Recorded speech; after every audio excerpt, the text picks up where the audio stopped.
ነቢያችን አለይሂ ሰላቱ ወሰላም من قال في اليوم 100 مرة سبحان الله وبحمده سبحان الله العظيم ያለ ሰው አሉ አንድ ጊዜ ብንለው ምናልባት 3 ደቂቃ ነው ማን ነው 3 ሰከንድ ነው ለመቶ ጊዜ ይደገም ቢባል 300 ሰከንድ ነው ወደ ደቂቃ ሲቀየር 5 ደቂቃ ነው 5 ደቂቃ ምንም አይደለም ሰው ከቤቱ ወጥቶ መስጊድ እስኪደርስ ወይ መኪናውን ዋቀሙበት ቦታ እስኪሄድ ድረስ የሚፈጅ ነው ያቺን ጊዜ ሱብሃንአላህ ወቢሐምዲሂ ሱብሃንአላህ العظيم እያለ 5 ደቂቃ ለአላህ የሰጠ ሰው አሉ መቶ ጊዜ ካልክ ነይተ ምን ታገኛለህ በዛ 5 ደቂቃ حطت عنه خطايا ولو كانت مثل زبد البحر የኃጢአት ክምሩ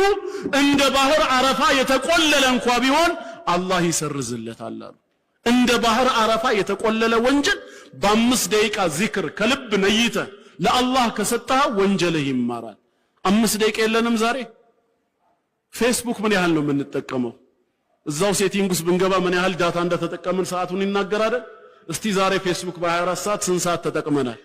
2 ሰዓት ሙሉ 3 ሰዓት ሙሉ ብሎ ይነግራል 180 ደቂቃ 18 ደቂቃውን አንድ አስረኛውን ከፍለ ከአላህ ጋር ሳሳልፈዋል አላሳለፍኩትም ካልክ ለምን ብለህ መጠየቅ አለብህ በቃ ነፍስያችንን ለምን የአኺራ ሰው ኮንኩኝ ምንድነው የከለከለኝ ነው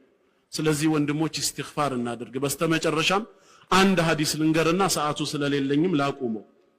ምንድነው እሱ በአንድ ቀን ውስጥ አንድ ደቂቃ ብቻ ለአላህ የሚሰጥ ሰው ጀነት ገባ የሚለው ነው ከ24 ሰዓት ከ1440 ደቂቃዎች አንድ ደቂቃ ብቻ ለአላህ በመስጠት ጀነት መግባት እንዲህ ቀሎ ለመጣ ነገር ለምንድነው የከበደን ነብያችን አለይሂ ሰላቱ ወሰላም ምን አሉ ስለዚህ አንድ ደቂቃ ለነግራችሁ ነው ሰይዱል ኢስቲግፋር የኢስቲግፋሮች ሁሉ አለቃ اللهم أنت ربي لا إله إلا أنت خلقتني وأنا عبدك وأنا على عهدك ووعدك ما استطعت أبوء لك بنعمتك علي وأبوء بذنبي فاغفر